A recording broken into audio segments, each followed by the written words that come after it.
আশা করি আপনারা ভালো আছেন। আপনাদের স্বাগত জানাচ্ছি।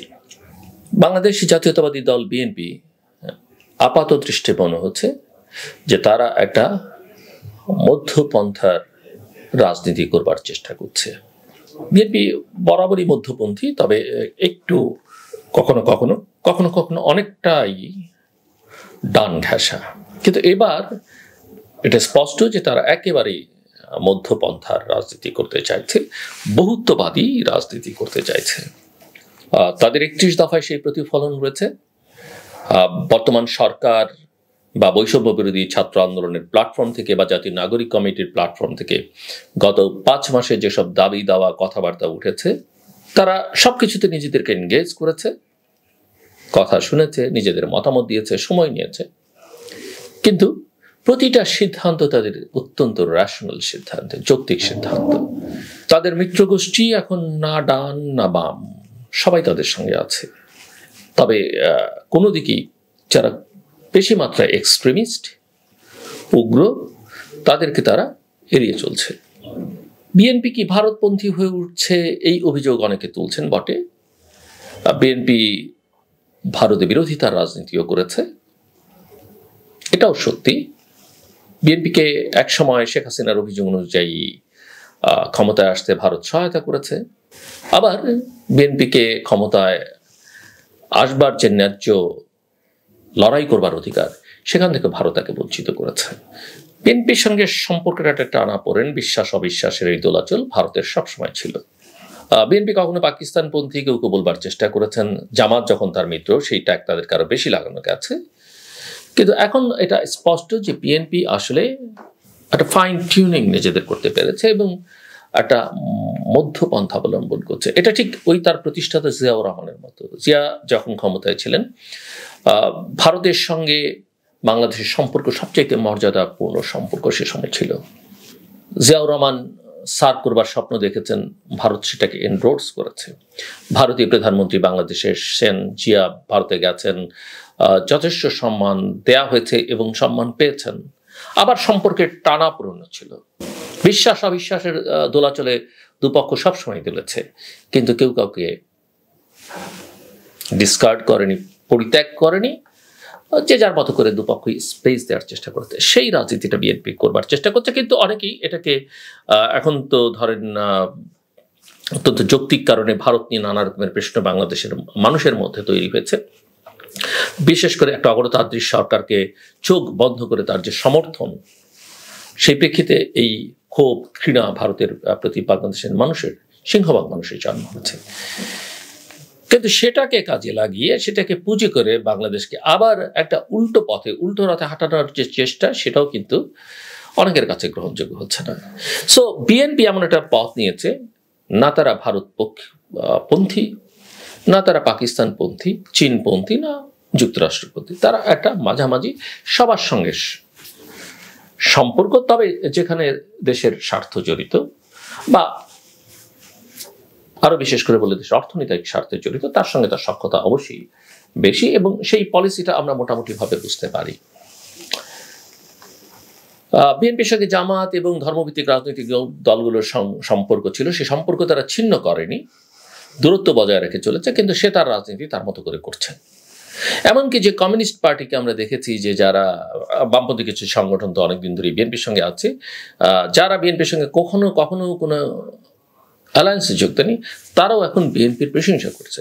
তার এই 31 দফা, সংস্কার কমিশনে দেয়া 62 দফা, তার যে ম্যাচিউরড পলিটিক্স, নানা সময় বিতর্কের মধ্যে থাকা বিএনপির ভারপ্রাপ্ত চেয়ারম্যান তারেক রহমানের গত কয়েক মাস ধরে তার যে বক্তৃতা বিবৃতি, সেখানে যে বক্তব্য বার্তা তাদের পক্ষ থেকে দেওয়ার চেষ্টা করা হচ্ছে, সেগুলো অত্যন্ত অত্যন্ত অ্যাকসেপ্টেবল, অত্যন্ত ম্যাচিউরড এবং অত্যন্ত উপযোগী, সময় উপযোগী। নিঃসন্দেহে এটা বিএনপির জন্য, বেগম খালেদা জিয়ার জন্য এবং তারেক রহমানের জন্য অনেক চ্যালেঞ্জিং একটা সিদ্ধান্ত। এর ঝুঁকি আছে, এর সম্ভাবনাও আছে। ঝুঁকিটা কি? বিএনপিকে সবসময় এখন থেকে যে রিজিওনাল প্লেয়ার আছে, ভারত এবং পাকিস্তান, তাদের তোপের মুখে থাকতে হবে। তারা বিএনপিকে লক্ষ্য রাখবে, বিএনপির দিকে নজর রাখবে, তাকে চাপে রাখতে চাইবে, নিজেদের অনুকূলে টানবার চেষ্টা করবে, তাদের স্বার্থের বিপরীতে গেলে তারা নানাভাবে বিএনপিকে বিরক্ত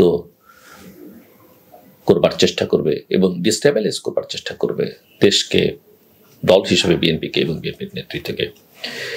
এবং খানিকটা এতে হয়তো বিএনপি নেতৃত্বের, শীর্ষ নেতৃত্বের জীবনের ঝুঁকিও থাকবে, এটা অস্বীকার করবার, উড়িয়ে দেবার কোনো সুযোগ নেই। কিন্তু সম্ভাবনা কি? সম্ভাবনা হচ্ছে, আমি আবারও পরিষ্কার করে নেই যে আমি কোনো রাজনৈতিক দলের সঙ্গে নেই, কোনোদিন আমাকে আপনারা কেউ রাজনীতিতে দেখতে পাবেন না, মন্ত্রী এমপি হিসেবে দেখতে পাবেন না, বিএনপির সদস্য হিসেবে দেখতে পাবেন না, এবং বিএনপির সুবিধাভোগী হিসেবে সরকারি কোনো কিছুর মধ্যে আমাকে আপনারা দেখতে পাবেন না, বা অন্য কোনো দলও যদি এরকম দায়িত্বে ক্ষমতায় আসে সেখানেও আমাকে দেখতে পাবে না। আমি একজন রাজনৈতিক বিশ্লেষক হিসেবে দেশের বর্তমান বাস্তবতায় দেশের স্বার্থে কথাগুলো বলছি, কারণ আমাদের সামনে আর অপশন নেই। আওয়ামী লীগ কবে ভিজিবল হতে পারবে নিজেকে সংশোধন করে, যার মধ্যে এখনো পর্যন্ত এই ব্রুটালিটির, নির্মমতার, এই হত্যাকাণ্ডের অনুশোচনা নেই, সেটা অনেক দূরের কথা। জামাত তাদেরকে ক্ষমা চাইতে বলছে, অনেকে তো বিএনপির নেতারা কেউ বলেছেন যে জামাতকেও তো ৭১-এর জন্য ক্ষমা চাওয়া উচিত। সো জামাত, বিএনপি, বামপন্থী দলগুলো বা ধর্মভিত্তিক রাজনৈতিক দলগুলো বাংলাদেশের রাজনীতিতে জনআস্থা অর্জন করতে বহু সময় লাগবে, বহু কাঠখড় তাদের পোড়াতে হবে। সো একমাত্র অপশন হচ্ছে বিএনপি ডিসাইড করতে হবে যে সে তার রাজনীতিটা কি করবে, এবং তাকে বিরোধীরা অ্যাকসেপ্ট করে নিতে হবে, সহিষ্ণুতা দেখাতে হবে।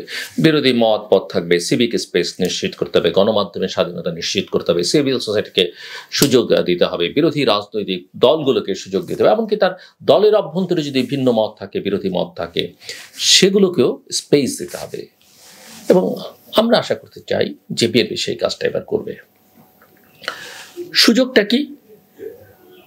১৯৭১ নিয়ে, মুক্তিযুদ্ধ নিয়ে আওয়ামী লীগের যে ব্যবসা, একটু উদারপন্থী গণতান্ত্রিক মানুষদের যে আকাঙ্ক্ষা, সেটাকে আওয়ামী লীগ যেভাবে নিজের স্বার্থে ব্যবহার করবার চেষ্টা করেছে, বিভিন্ন মাইনরিটি গোষ্ঠী বাংলাদেশে, সংখ্যার বিচার আমি বলছি, প্রত্যেকের অধিকার সমান, সেটা নৃতাত্ত্বিক জনগোষ্ঠী হোক, ধর্মভিত্তিক হোক, বা অন্য কোনো বিবেচনা হোক, এমনকি আমাদের তৃতীয় লিঙ্গের যে জনগোষ্ঠী বা অন্যান্য সুবিধাবঞ্চিত জনগোষ্ঠী, প্রত্যেকের সমর্থন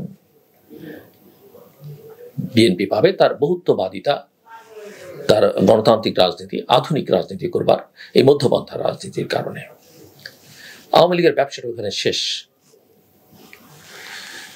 ট্র্যাডিশনালি বিএনপি যেসব ধর্মীয়, সামাজিক, রাজনৈতিক অনুভূতি বাংলাদেশের মানুষ ধারণ করে, রেসপেক্ট করে, সেগুলোকে ট্র্যাডিশনালি বিএনপি ধারণ করেছে, কাজে সেটাও বিএনপি, তার একটা সুবিধা বিএনপি পাবে।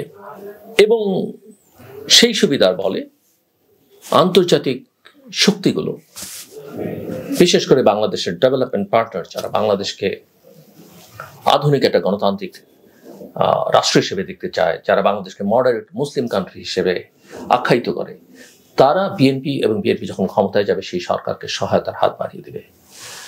যুক্তরাষ্ট্র বলি, ইউরোপীয় ইউনিয়ন বলি, অনেকের মধ্যে বিএনপির ওই যে উগ্র গোষ্ঠীগুলোর সঙ্গে সম্পর্কের কারণে তারা বিএনপি থেকে খানিকটা দূরে সরেছিল, তারা বিএনপিকে সহায়তা করবে। সো অর্থনৈতিকভাবে, সামাজিকভাবে, রাজনৈতিকভাবে, কূটনৈতিকভাবে বাংলাদেশকে একটা মর্যাদার আসনে নিয়ে যাবার সুযোগ বিএনপির সামনে। তার ঝুঁকি আছে, সুযোগটা আছে, সিদ্ধান্ত তাকে নিতে হবে সে কোনটা কাজে লাগবে। আমার ধারণা বিএনপি মধ্যপন্থার পথে হাঁটছে এবং সেটাই তাকে মাইলেজ দেবে। এবং সে ভালো কিছু করে যে জনগণের আস্থা অর্জন করতে পারে, জনগণ যদি তার সঙ্গে থাকে, অন্য কোনো অশুভ শক্তি তাকে হয়তো ডিস্টার্ব করতে পারে, বিরক্ত করতে পারে, কিন্তু তার বড় কোনো ক্ষতি করতে পারবে বলে আমার মনে হয় না, অন্তত নিকট ভবিষ্যতে তো সেই সুযোগ নেই। এবং যখন বড় বড় মিত্ররা, আন্তর্জাতিক শক্তিগুলো বা দেশের বড় বড় যেসব বিবেকবান মানুষ বা গোষ্ঠীগুলো তাদের পক্ষে দাঁড়াবে, তাদের দল না করুক, দলকে তারা সমর্থন না করুক, কিন্তু তাদের ন্যায়সঙ্গত কাজকে তারা সমর্থন করবে, ভালোবাসবে এবং ওই কাজের পাশে যখন দাঁড়াবে, তখন আমি মনে করি যে বিএনপির ভয় পাওয়ার কিছু নেই। আমার কথা শুনবার জন্য অসংখ্য ধন্যবাদ। আপনাদের সবার জন্য শুভকামনা।